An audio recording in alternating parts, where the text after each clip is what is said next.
बदतमीज बहू।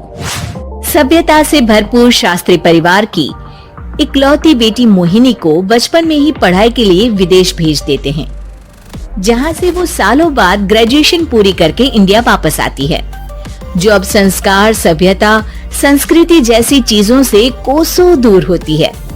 एक सुबह मोहिनी शॉर्ट ड्रेस पहने, कानों में हेडफोन लगाए जोर जोर से इंग्लिश गाने गाती हुई घर में घूम रही होती है। सुबह सुबह भगवान का नाम लेते हैं, राक्षसों की तरह चिल्लाते नहीं। पॉप्स, आपको अच्छे गाने की बिल्कुल समझ नहीं है, सो ठीक है, चल पिल। अरे मोहिनी, पापा से ऐसे बात करते हैं क्या? सारी तमीज भूल गई हो। ओह मॉम प्लीज, इतनी बड़ी भी कोई बात नहीं हुई, सो डोंट ओवररिएक्ट। ऐसे ही दिन बीतते हैं जिसमें मोहिनी के तौर तरीके, रहने और बात करने का ढंग उसके मम्मी पापा को परेशान करने लगता है। भला कोई मानेगा कि ये मेरी बेटी है? रीति रिवाज और संस्कारों से तो इसका दूर दूर तक कोई नाता नहीं, और अब तो लगता भी नहीं कि कभी होगा। अरे ऐसे कैसे नहीं होगा? लड़कियां सारे नखरे अपने माँ बाप को ही दिखाती है। ससुराल जाकर उन्हें सब कुछ करना भी पड़ता है और मानना भी। पत्नी की बात शास्त्री जी समझ जाते हैं और कुछ ही दिनों में अपने से भी ज्यादा धार्मिक परिवार में निखिल के साथ मोहिनी का रिश्ता पक्का कर देते हैं। रिश्ता तो पक्का कर दिया, पर यहाँ मोहिनी को कैसे मनाएंगे? शादी ब्याह के मामले में आटे में नमक जितना झूठ तो चलता है जी। इसी तरह एक के बाद एक तिकड़म लगाते हुए दोनों मिलकर मोहिनी को शादी के लिए तैयार कर लेते हैं और मोहिनी निखिल की शादी हो जाती है, जिसके अगले दिन से ही मोहिनी दोबारा अपने पूरे अवतार में शॉर्ट ड्रेस पहनकर घर में घूमने लगती है। बहू को ऐसे देख सास की आंखें फटी की फटी रह जाती हैं। अरे ये क्या बेशर्मी है, हमारे घर की लड़कियां जींस तक नहीं पहनती और तुम बहू होकर इतने छोटे कपड़े पहनकर पूरे घर में घूम रही हो। सीरियसली मॉम, प्लीज आप अपनी इस 80 के दशक वाली सोच में मुझे इंक्लूड मत करो। हाय तौबा, एक तो बेशर्मी दिखाती है, ऊपर से सास के साथ जुबान भी लड़ाती है। अरे जल्दी कपड़े बदल कर आ, घर की पहली आरती तुम्हें ही करनी है। इतनी देर में निखिल भी वहां आ जाता है। माँ पापा आने वाले हैं, पूजा का सारा सामान तैयार है ना? ये पूजा हमेशा मेरे बॉयफ्रेंड्स के पीछे पड़ी रहती थी और अब हस्बैंड के पीछे भी आ गई। मोहिनी की बातें सुन सास तो अपना सिर पकड़ लेती है, लेकिन निखिल किसी न किसी तरह उसे पूजा के लिए कन्विंस करके कपड़े चेंज करने के लिए भेज देता है, जिस पर पूजा खत्म होने के बाद वो एक बार फिर अपनी शॉर्ट ड्रेस में आ जाती है। बहू, ये क्या तरीका है? संस्कार नाम की कोई चीज है या नहीं?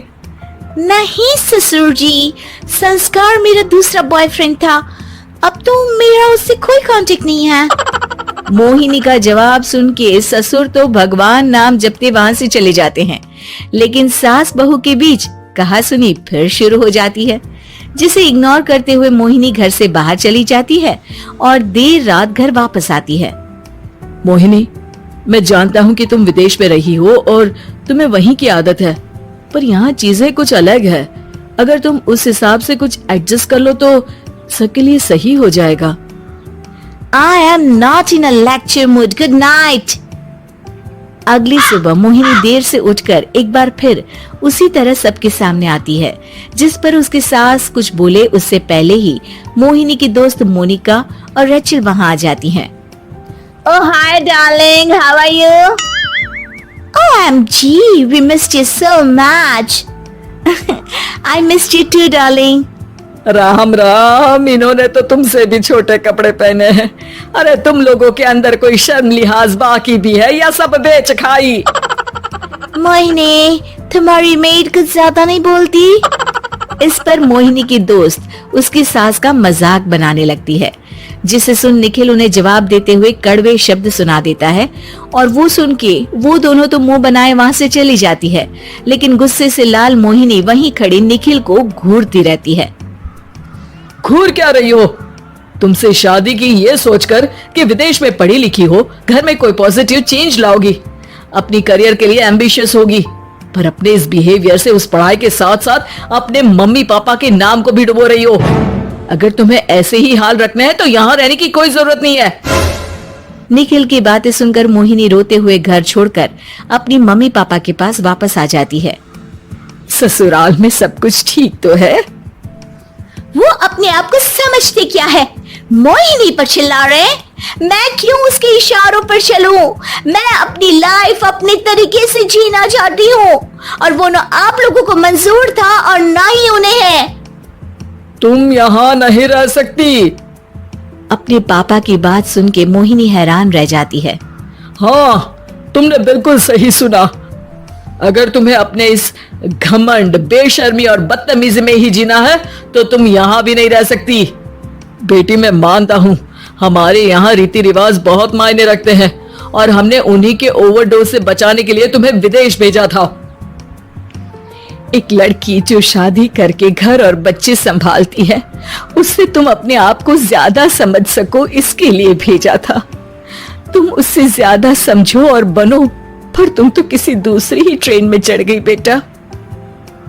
उसके मम्मी पापा बहुत देर तक मोहिनी को सारी बातें समझाते हैं, जिन्हें सुनकर मोहिनी को अपनी गलती का एहसास होता है। वो जॉब ज्वाइन कर लेती है और ससुराल वापस आकर उन्हें मॉडर्न बनाती है और खुद भी कुछ रिवाज सीखते हुए खुशी से रहने लगती है।